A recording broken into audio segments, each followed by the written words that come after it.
Hello and welcome to Sessions. My name is Mandy Rourke, and if you're new here, I am a licensed marriage and family therapist, and I have a private practice in Austin, Texas. I am also a co-founder of Zesho, and I'm here with my fellow co-founder. I am Sapna Srivastav, fellow co-founder of Zesho, and we are welcoming you to Sessions. Sessions are conversations among clinicians. We talk about topics typically addressed in the mental health world to offer the perspective of clinicians who support clients daily. And our topic today is people pleasing and boundaries. This is a hot topic that we are super duper excited to talk about with our guest today, Zoe Thomas. And Zoe is a licensed professional counselor and LPC in Houston, Texas. And she's also a partner of Zesho. Zoe specializes in working with young adults with identity issues, low self-esteem, and anxiety. So thank you for joining us today, Zoe. If you want to introduce yourself, we'd love to hear more about you. Yes, hello. Thank you for having me. So like Mandy said, my name is Zoe Thomas. I'm an LPC. I work in higher education. I do not own a private practice, but I'm also a content creator and a consultant, and I have an online platform called the School for Therapy, where I aim to demystify therapy and mental health one post at a time. And so I'm just so excited to talk about one of my favorite subjects with y'all today. So excited to get into it. So why is this one of your favorite subjects out of pure curiosity? Well, it's really personal to me. I'm a people pleaser in recovery.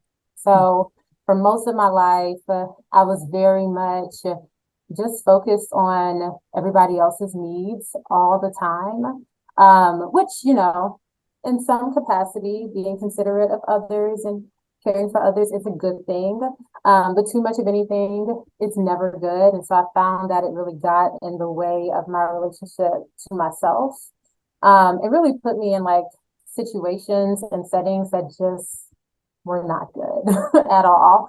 So I've been able to, in the last 3 years, really come out of this kind of toxic people pleasing pattern and learn how to establish boundaries. And I find that working with young adults at my full-time job, they tend to struggle with a lot of the same things that I used to struggle with. So I see myself in them a lot of the time, and especially my young women. I think this topic is so imperative for young women. And I just think it's a really important subject that we do not talk in depth and in length about enough.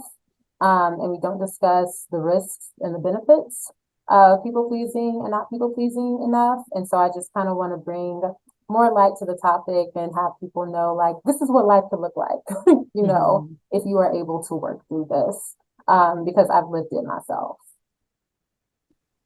Yeah, I appreciate that very much. I would say that I also identify as a recovering people pleaser, like maybe actively in recovery, and maybe forever more in recovery, but making a lot of progress. And so extra excited to talk about this as well. And so I wanted to kind of start as we tend to on this podcast, with a definition. How would you define people pleasing? And that could include, like, what does it look like? Mm-hmm. How can you identify it? Anything that kind of comes to mind. Yeah, so my definition of people pleasing is this consistent feeling of obligation to make or to receive the acceptance, the validation, and the approval of other people, even at our own expense, right? So even if that means that you are not practicing self-care or prioritizing yourself or keeping yourself safe, right? And so this can show up in a lot of different ways, in a lot of different relationships and circumstances. I tend to notice it very early on in session with my clients. So they'll say things such as like, well, I didn't really want to go, but I didn't want to disappoint them. So I went anyway, right? Or, well, I don't want to upset her. I don't want to upset anyone. There's like these keywords that just kind of like signal, okay, let me, me pay a little bit more attention to this. Like, is this just something that happens every now and then? Is this a pattern? Is this person living for the approval and the acceptance of other people? And so it tends to become really apparent the more that my clients talk about certain dilemmas and the more questions that I tend to ask them. So the signs can be very clear. It shows up pretty often. And I also know I have a client that's a people pleaser when like they are really like unhappy with their life. They're so focused on keeping other people happy all the time. That can also be another sign. So it shows up in a variety of ways in session. I mean, I think just in thinking about the last thing that you said, like more of the focus tends to be on others versus on yourself, and whether that be that you're seeking approval or that you're just wanting to serve others' needs, like you want their life to be better each day by your efforts. But ultimately, it sounds like you're really observing for when is a client kind of deprioritizing themselves or their own needs, where their focus just lies elsewhere. Yep, exactly. Exactly. Yeah. Is there a consistent pattern of this person constantly dishonoring themselves or not meeting their needs or prioritizing what they want or what they desire in lieu of trying to provide all of those things for someone else or everybody else because there is a feeling of obligation to do that? Mm-hmm. Huge sign that we have a people pleaser. And I'm always like, girl, let's get you into recovery. Like, let's talk about this. Mm-hmm. Let's figure this out and figure out how to move forward in a different way. Mm-hmm. Yeah, it makes me curious too when you say that, because now my mind's going two directions. First, I wanted to ask about like what in your experience clinically and maybe even personally have you noticed tend to result in those patterns of people pleasing? Are there origins that you notice, or is it like a cultural kind of situation? I'm sure it's a combination of both in many situations. And then my next question is going to be, what does recovery start to look like? Mm-hmm. But let's start with kind of what are the origins that you tend to notice in your work with clients for people pleasing? Yeah, it's so layered. You know, it can be a combination of a variety of things. You mentioned culture, that absolutely comes up. The university that I work at is incredibly diverse, and we have a lot of first generation students here. And so, you know, I have students with the parents who are immigrants or Hispanic parents or African parents, right? And there's so much people pleasing there because there is, again, this feeling of obligation, and I think a different level of respect that's seen for elders and for parents, and this hierarchy that is so intense, and this power that is so intense as well. And I think a lot of fear can be instilled in that way also. So sometimes people pleasing can be a manifestation of like a fear of somebody else. Let me do what they want, or else this thing is going to happen. Who cares about me? I am just trying to survive in this household. I'm just trying to survive in this experience. So it can show up in that way. A big thing that I tend to see, or really I tend to like educate my clients on, is like socialization and conditioning, and particularly when it comes to young women, how we are socialized and conditioned to really please other people. I mean, even in childhood, right? Like we tell girls, like, be nice. Little Timmy's pulling your hair, but don't be mad. Like, be nice to him anyway. And it creates a generation of women who are just aiming to like keep the people around them happy all the time, and that don't want to ruffle any feathers or shake the table or say no. And particularly, you know, that can cause issues in intimate relationships with the opposite gender, because we teach boys literally the exact opposite, you know, and then it creates this opposing dynamic as boys and girls become men and women.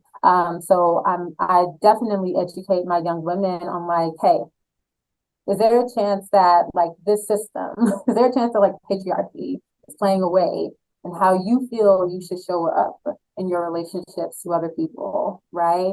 what's going on there? How does our conditioning, how does our socialization play a role in what we allow and what we force ourselves to do or force ourselves to experience as women? I think that's another layer that's really critical as well.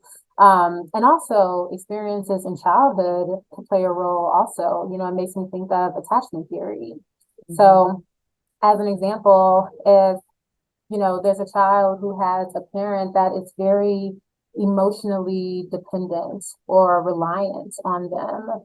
Maybe there's a child who is their parent's little therapist, right? And have this inappropriate bond and attachment to their parent, but this kid gets rewarded for that, or they are made to feel good for putting their needs to the side and prioritizing the needs of their parent. Then again, it's conditioning, right? Mm-hmm. The brain takes in that information. It's like, okay, this is what you should be doing. This is a good thing. This is making the other person happy. And therefore you are feeling good for making other people happy.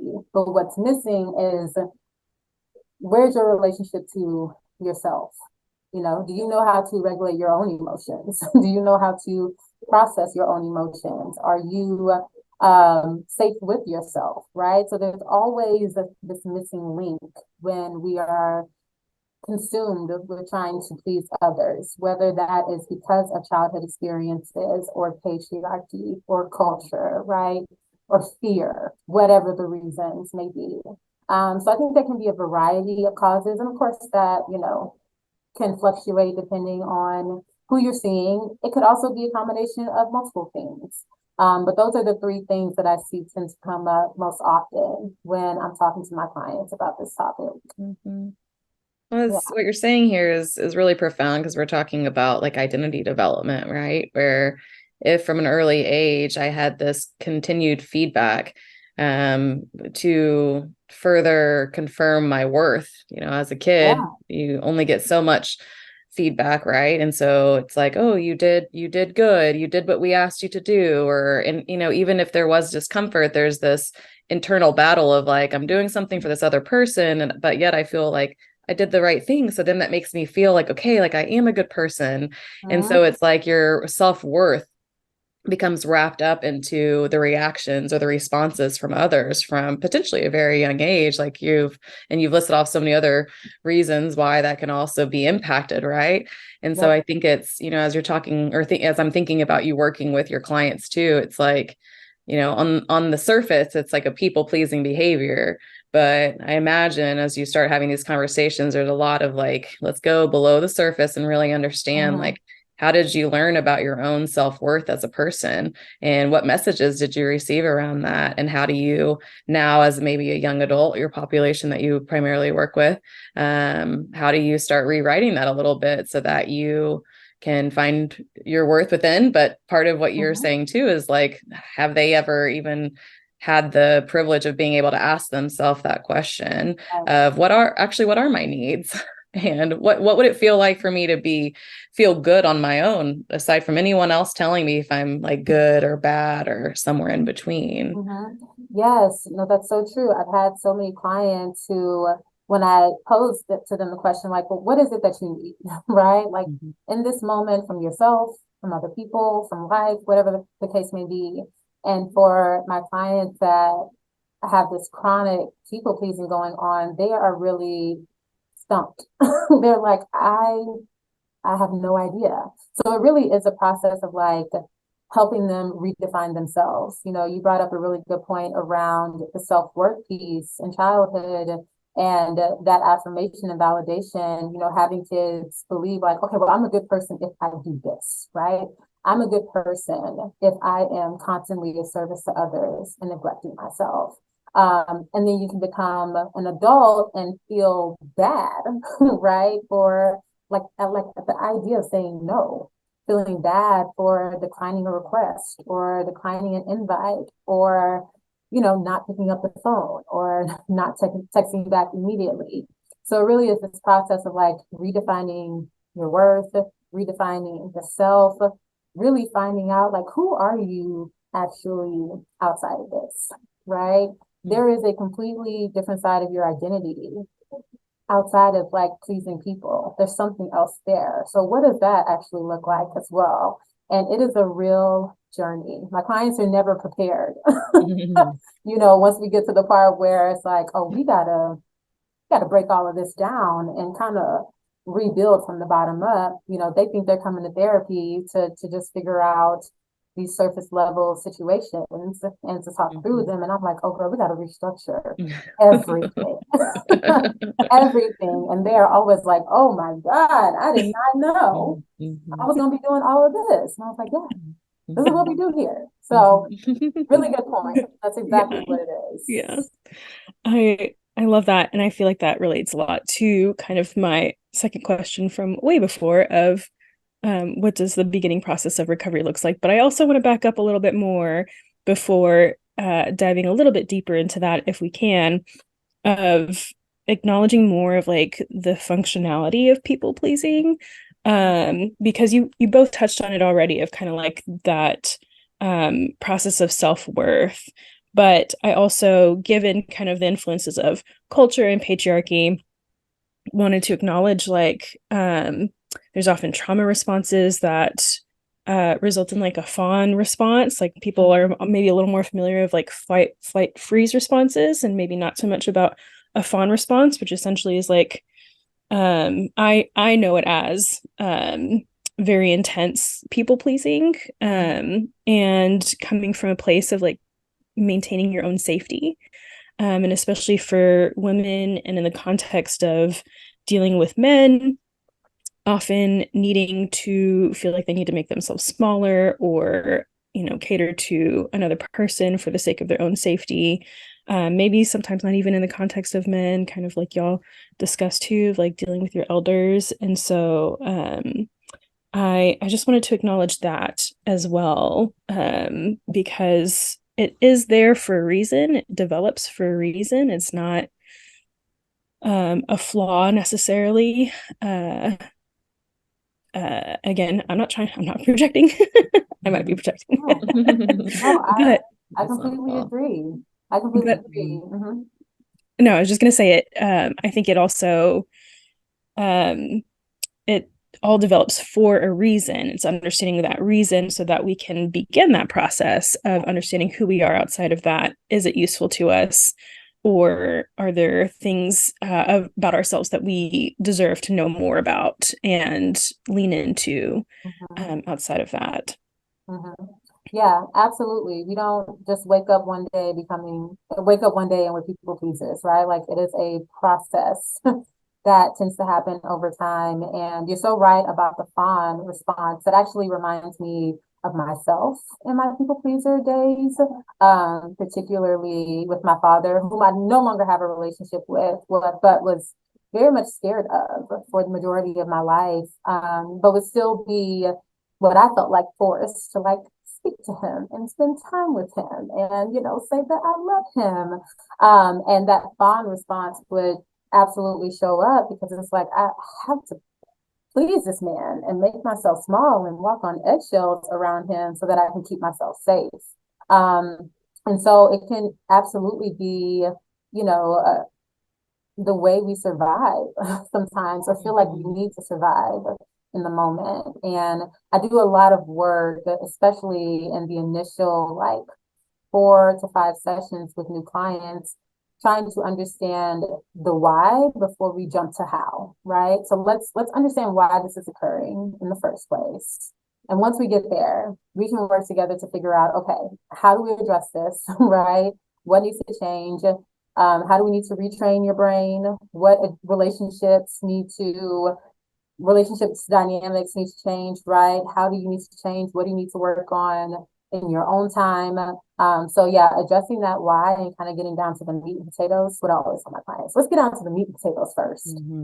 And then working our way backward from there is one of the best strategies I find in session in general, but really with this topic as well.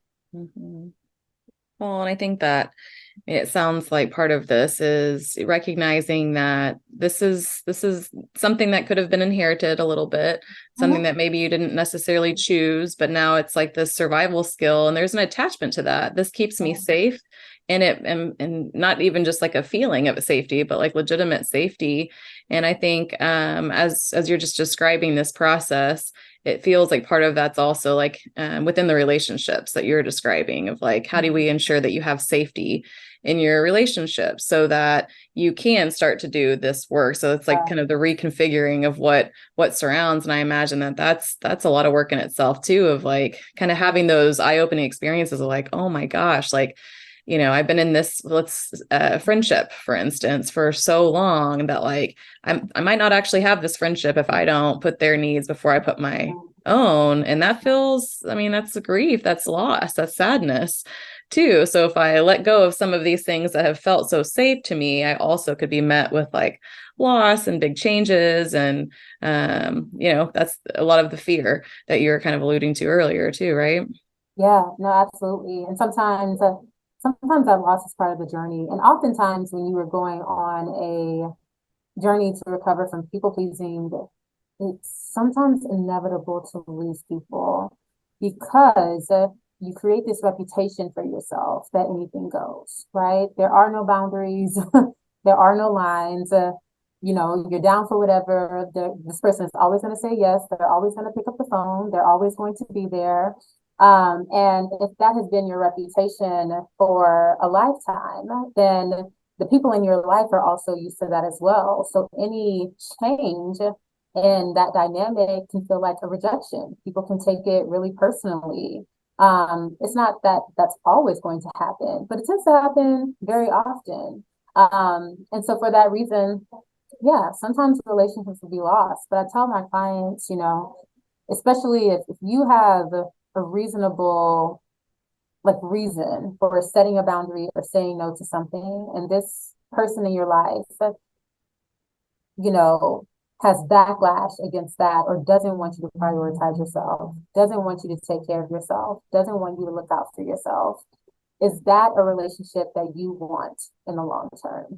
I always ask my clients that, like, is this the kind of relationship that you want? Is this the kind of relationship that you want to hold on to? And is this the kind of relationship you want to have to worry about for the near future? And 9 times out of 10, they're always like, well, when you put it that way, and I'm like, yeah, you know, it's really, it's not always it. And sometimes the ending of a friendship or a relationship is not always a loss.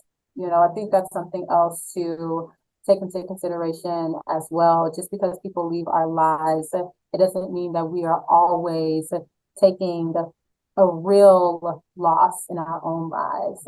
Sometimes it can be a relief for people who do not respect our boundaries or for people who do not want the best for us to just go away. Sometimes that can be a relief, you know? And so also in session, I work on like helping my clients like reframe their fears to kind of recognize like, are we really losing here? Are we losing something really, really valuable here? Because 9 times out of 10, if this relationship was valuable, you probably wouldn't be put in this position in the first place. So other things to consider as well. Yeah. Yeah.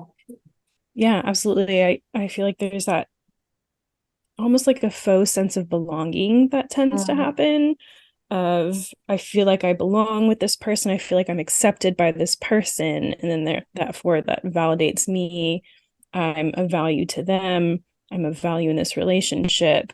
And it's almost kind of like breaking up with that faux sense of belonging to find your own, which can be really scary and challenging, but so much more sustainable and enriching and long term for that matter, and like honoring of yourself too, which again can be very scary when this is a pattern of, you know, is it worth it? Like, am I able to? And especially when some of those relationships are really significant relationships too. I mean, I've worked with clients who it is their childhood best friend that they are having these questions about, or even a sibling.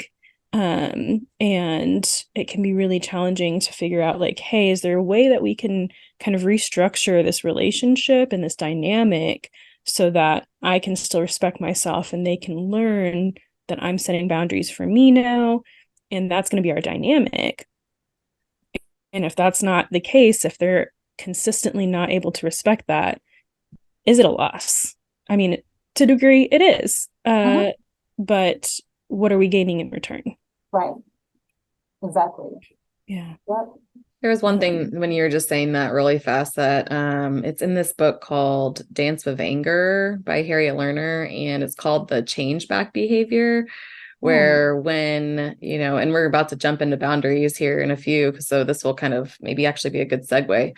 But it's like when you start showing up for yourself and maybe in different ways to others, that it could end up happening where someone then their behavior, their reaction to that is like louder, or kind of like what you're describing, like, whoa, they were really harsh whenever I tried to take care of my own needs. And the author refers to it as that change back behavior, where, you know, theoretically speaking, it could be, you know, rough behavior, rough reaction from the start, but as you consistently work towards like maintaining that attention on your own needs and setting those appropriate boundaries, that, you know, some, and I think a lot of people can adapt to that. Like, okay, like, because we care about you and your best interest. So I think it felt important to bring that up too, that, you know, I think it's natural for when there is a shift for there to maybe be a few pain points in those relationships. So maybe it's not an immediate, like, oh no, they're struggling with this, so that must mean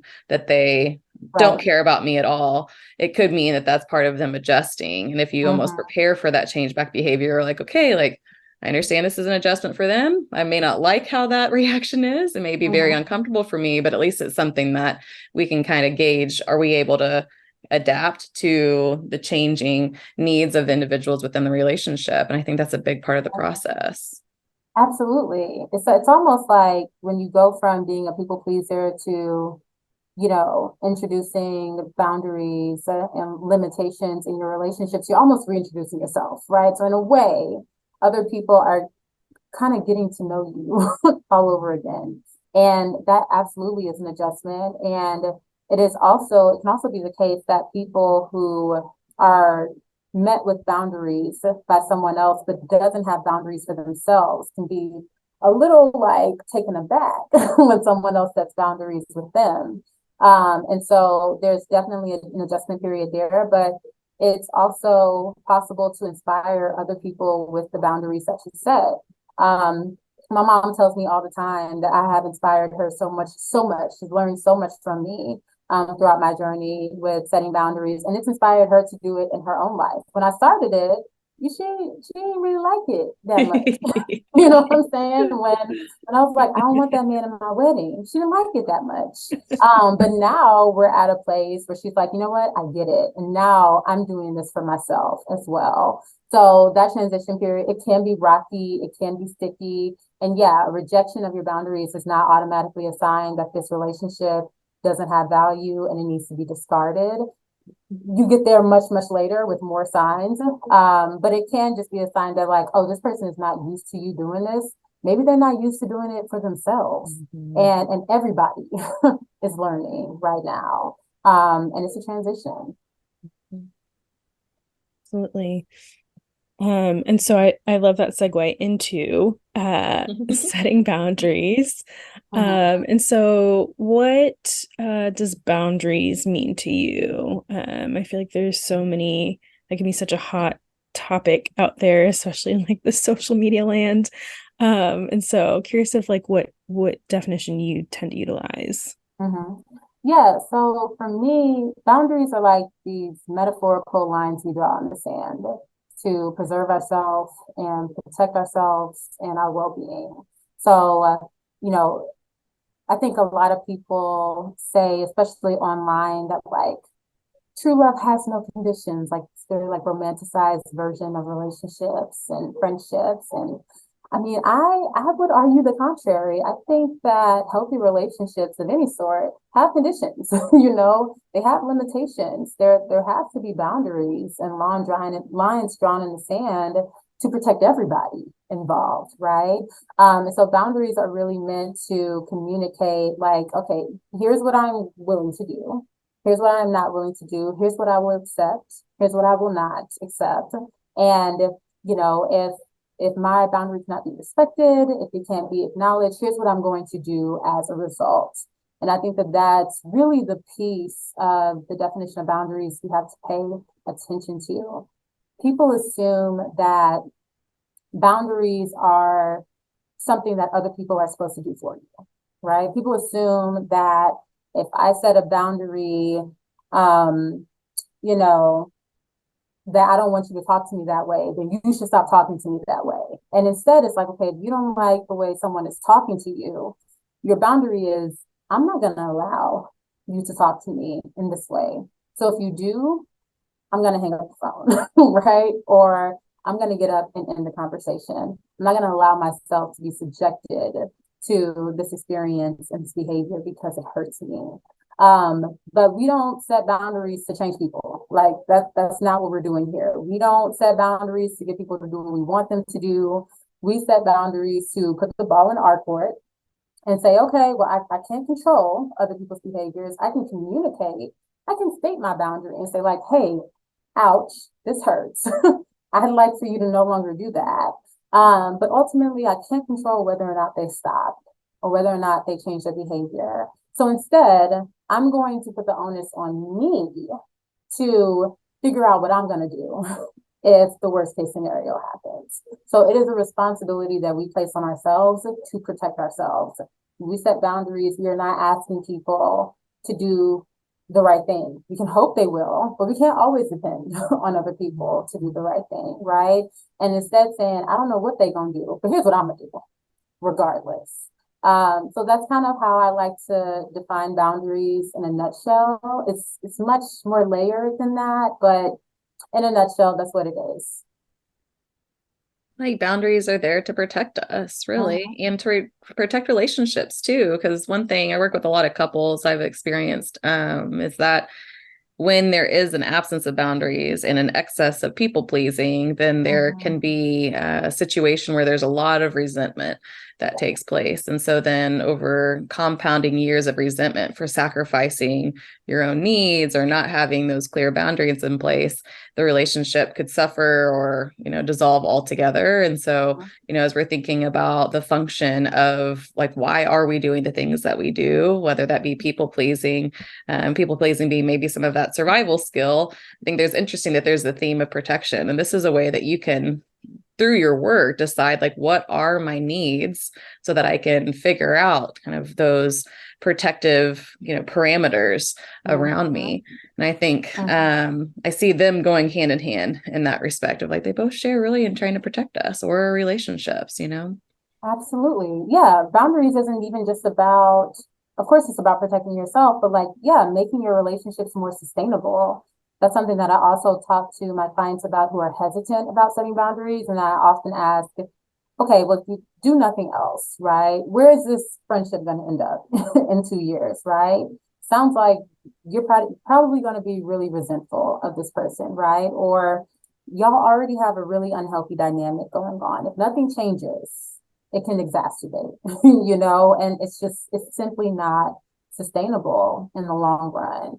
So absolutely, we can set boundaries to benefit ourselves, but also our relationships and the people in our lives as well. And for other people, it doesn't always seem like a favor, right? It usually doesn't seem like you are doing someone else a favor by setting a boundary with them. It's not something they'll necessarily understand in the moment. Usually these are things that need to be digested and realized over time. But the fact remains the same at the end of the day is like, I'm looking out for all of us, right? Me first, but all of us, and I want to make sure that we're all good and this relationship is good. And in order to do that, this can't be conditionless. Like there has to be conditions. There has to be boundaries in order for it to sustain the long run. So yeah. Yeah, I appreciate that because it is for yourself, but without doing it for yourself, it's not going to be for the benefit of the relationship. If I'm not protecting myself, my peace, my energy, how am I able to bring my best self, my most loving self to my relationships? So absolutely, I feel like it's a step in that direction. Mm-hmm. Which I also appreciate, kind of a good segue into kind of touching on like the connection between setting boundaries and people pleasing, Mm-hmm. and kind of how you tie those together. And another question I had related to is like, how do you kind of start to introduce the beginnings of starting to set boundaries? Because I would imagine for people who have this heavy, heavy pattern of people pleasing or a fun response, it is scary AF to start setting Mm-hmm. boundaries. They don't even know where to start. Yeah. And so, what does that tend to look like in your work with your clients? Mm-hmm. Absolutely. So as far as boundaries and people pleasing, I see them like peanut butter and jelly. One makes the other better, right? So we need an addition. No one just wants a peanut butter sandwich. No one just wants a jelly sandwich. We like them together. So in order for people pleasers to begin to work on their people pleasing, we need boundaries to enter the mix. So one offsets the other essentially. So that's how I see them being connected. It's really simple. Like we set boundaries to begin to recover from people pleasing. As far as introducing the process of boundary setting to my clients, the first thing I always do is like make it crystal clear, like what boundaries are and what boundaries are not. So I already defined what boundaries are, but I do want to highlight what boundaries aren't because I hear this as well. Um, Boundaries are not a request. Boundaries are not when we, ask people to do something, it's not a threat, right? And so I bring that up because I'll have clients I'll ask my clients, like, okay, give me an example of a boundary you set with them. And they're like, well, you know, I asked him not to call me while I'm in class. And I'm like, well, that's not a boundary, sis. I'm sorry, it's not. That's just you asking him to not do anything. Anything that puts all of the power and control in the other person's hands is not a boundary. I think that's a really easy way to think about it. If your boundary is contingent upon somebody else doing something differently in order for it to be seen through, then it's not a boundary.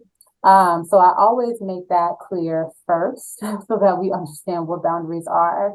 But then I use the explanation of what it means to state a boundary, to set a boundary, and to reinforce it. Okay. So stating a boundary, we are just communicating like, hey, this is what I've been thinking. This is what I've been feeling. Here is my concern, and here's what I plan to do if this thing happens again. And another thing is like, boundaries don't always need to be set out loud, right? They don't always need to be explicitly stated or formally stated as well. Sometimes we can just set boundaries real low key, right? So instead of answering that FaceTime call while you're studying, just leave it there. you know, we don't need to answer the FaceTime call and say, hey, I'm setting a boundary with you right now. I can't talk because I'm studying. No, just leave it there. Like sometimes we just set boundaries with ourselves and no one else needs to know about what those boundaries are, but they're going to experience them anyway, whether they notice it or not. So stating the boundary, if it is necessary, and there are times when stating a boundary explicitly is necessary, most of the time, not so much. Sometimes, yes. And then setting the boundary. So I always say that like setting the boundary is an action. It is a verb. And so the difference between stating and setting the boundary is when we're setting a boundary, we are actually doing what we said we were going to do as a result. So the example I used before, where I said, this person said things that make me feel uncomfortable or that hurt my feelings. And if it happens again, then I'm just going to end the conversation, right? I'm just no longer going to experience this anymore. Okay, we stated the boundary. If that thing actually happens in real life, setting the boundary means, hey, this thing is happening again, girl. We talked about this. I don't feel good. This is hurting my feelings. I'm gonna hang up if you won't stop, right? And if they don't stop, then the action of ending the phone call, the action of ending the conversation, of whatever the case may be, right? That is what it looks like to actually set a boundary. And then the most important part of all is reinforcement. Reinforcing the boundary. This is where people get lost in the sauce. So I think a lot of people assume that the hardest part of boundary setting is like actually stating and setting the boundary, when in reality, the hardest part is like doubling down and reinforcing it over and over and over again. And that's tough because we typically tend to experience boundary backlash, or what I like to call boundary backlash, especially if you're a first time boundary setter, right? So kind of like what we were talking about before, as far as building this reputation that anything goes, people can treat us any kind of way, ask us to do anything, and we'll just do it. Well, when you are introducing boundaries, you may experience some backlash from the people in your life who are like, well, where is this coming from? I don't like this, and oftentimes that backlash, people take that as a sign. They're like, oh no, I'm doing something wrong. Oh no, I'm doing something bad. I'm being a bad person. They don't like, it's a really easy way to kind of relapse back into people pleasing and have to start from scratch completely. And so I always tell people, do not see boundary backlash as a sign that you need to fold on your boundaries, and instead see it as a sign to stand 10 toes down in them and keep going. And that's really important, because when we decide to abandon our boundaries because we get backlash or pressure, or people try to negotiate with them, right? Or make you feel guilty about them, or whatever the case may be, when we succumb to that and go back to our typical and regular ways of showing up in relationships, it can be hard, much harder to like start all over and have the courage to begin again, right? And it also signals to the other person, okay, well, if I just put some pressure on their boundaries, right? If I just make their life just a little harder, then this is going to go away. Like, I don't have to worry about this anymore. And so it's a disservice to the person trying to set the boundaries, and it's communicating something that we do not want to communicate to the other person, that can just show up again in the future if we try again. So that's how I describe the process of boundary setting. And typically, once I'm done, my clients are like, oh, so that's how that works. And I'm like, yes, that's what that looks like. And be prepared for people to be mad. Like, be ready for people to be mad. Be ready for people to disagree. Be ready for people to guilt trip you. Stay the course. It's your sign of progress. I love this so much. Like the 3-step process, I think, or not process, but just like consideration. It is process, I guess. Yeah. Just considerations, right? And I think that clients, when you're practicing something new like this is a new skill that you're trying to learn, right? And so having this as like some structure of like, okay, how am I going to state it? And then how am I going to set it? And when I feel like I want to fold, that's my cue to reinforce it. And I really do have so much empathy for this process, because I think that, as we're talking about all the conditioning and all the messaging, like it feels very natural for someone who's practicing this for the first time and setting these to be like immediately almost like default back to that, maybe the little kiddo that, and so it's a lot to have to contend with in that moment. And so I think having this structure to be like, hold on, this is what's supposed to happen. This is expected. And I'm supposed to maybe have a little bit of an internal struggle with this and have some challenges, and that this makes sense. Time to reinforce it, because this is my information. And I think that it can be very anxiety provoking to try something new. It's foreign in our brains. And so I really love that this is something that I think, anyone who's listening today is like, all right, well, let's write this down, maybe put it on your phone somewhere as just something to kind of keep in mind. Like there's something I can rely upon in times where I do experience some maybe inevitable discomfort, and trying to show up a little bit differently, more so just with intention and focus on self. Absolutely. And I never encourage people who are new to setting boundaries to just go into the deep end and set the scariest boundary that they can think of, right? So once they like understand the process and are on board, my next go-to is like, okay, how can we start with baby steps, right? Like, let's just start with you setting boundaries with yourself. Forget other people, right? Just you and you. Let's practice there. So what can that look like? Can that look like you setting a boundary that like, okay, we going to bed at 10 o'clock and not a minute later, right? Or does that look like you sticking to what you said you were going to do, or whatever the case may be? Like, let's start with you. Let's start small. Let's build some courage. Let's build some practice. Try to get used to the process. And then, like, slowly but surely, we can begin to level up. Yeah, because like jumping in the deep end is so much anxiety.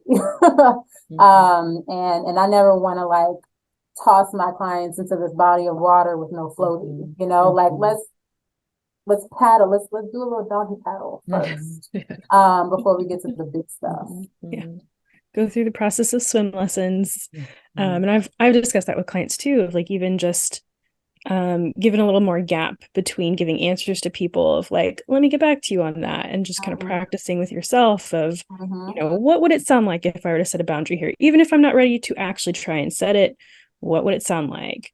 And just continuing to think about that. And then maybe going back to them of like, hey, unfortunately, I can't. I wish I could, blah, blah, blah. And so really just starting to practice and ease them in. So I really appreciate you bringing that up. The baby steps are really, really helpful. No one needs to dive into any deep ends anytime soon, especially if they're not having support of a professional kind of in their corner, especially when it comes to relationships and kind of that boundary backlash that they could be experiencing too, which I love that term. That's such a helpful term to put a name to, because that is a historic pattern to prepare yourself for. If you're starting to set boundaries, especially for the first time, there's going to be kind of turmoil in a lot of your relationships. That's to be expected. That's your sign of progress. That's your sign to double down. So I love that. I also want to ask, as we're kind of wrapping up here, is there anything else that we have yet to cover that you wanted to make sure to mention, or anything else that we can elaborate on, or any takeaways that we want to leave the listeners with? Yeah, there's one more thing I want to leave the listeners with. So if you're listening and you are someone that struggles with setting boundaries and struggles with people pleasing, and you are resistant to setting boundaries because it feels hard, it feels challenging, it feels difficult, my message to you and what I want you to think about is choose your hard. Choose your hard. It is hard to also do nothing differently, right? There are potential consequences to both. So when we are pleasing other people in lieu of ourselves, when we are setting boundaries with other people, the consequences of that are also difficult. So we're not necessarily trading one hard thing for one easy thing, right? Choose your hard. One of these hards leads to maybe healthier relationships with other people, healthier relationships with yourself, better self-preservation, increased mental health, increased happiness, decreased anxiety. And it's hard for a moment. Yes, yes, yes, yes. It is hard for a moment, though not impossible.